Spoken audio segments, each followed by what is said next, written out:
nose gear is hyped.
Okay, so today we celebrated 20,000 flight hours on an RQ-4 aircraft.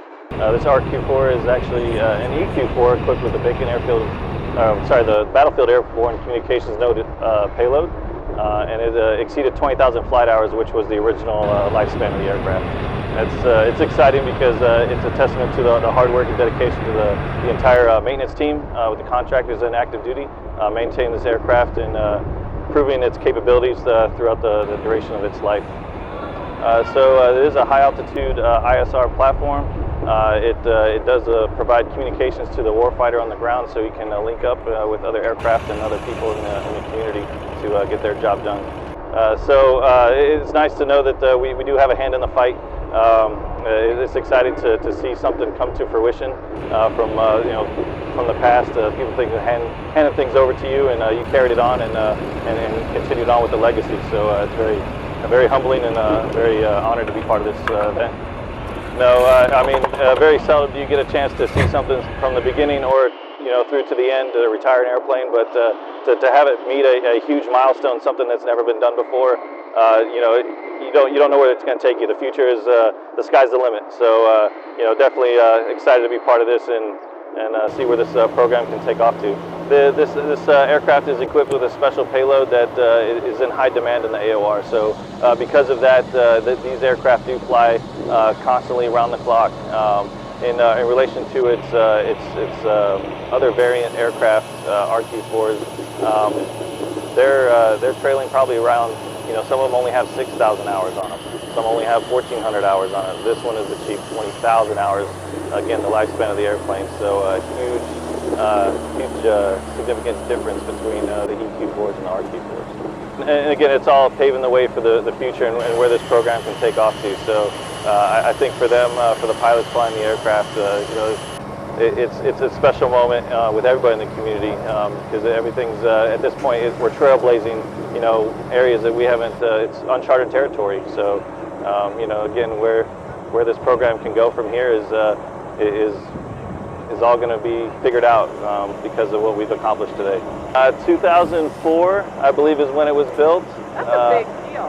So yeah, it's a fairly new platform, and it's already kind of exceeded expectations. So it goes up and it flies for anywhere from 24 to 32 hours, depending on mission requirements.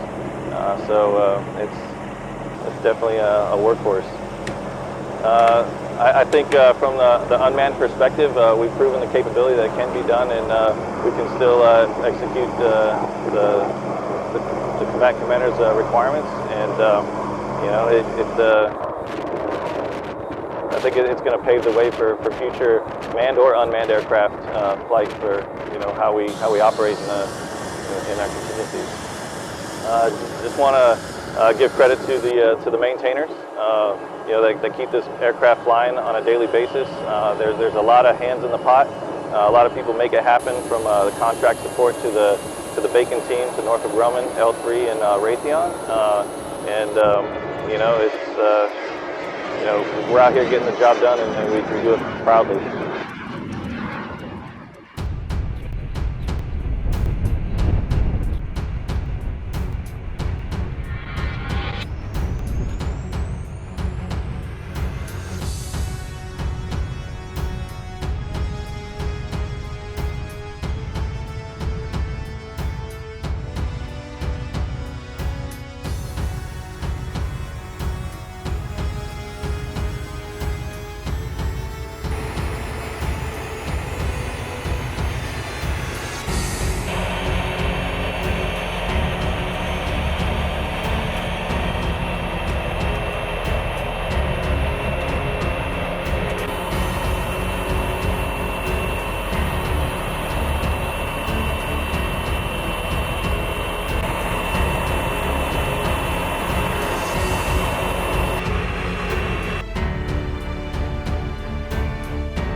Nose gear is hyped.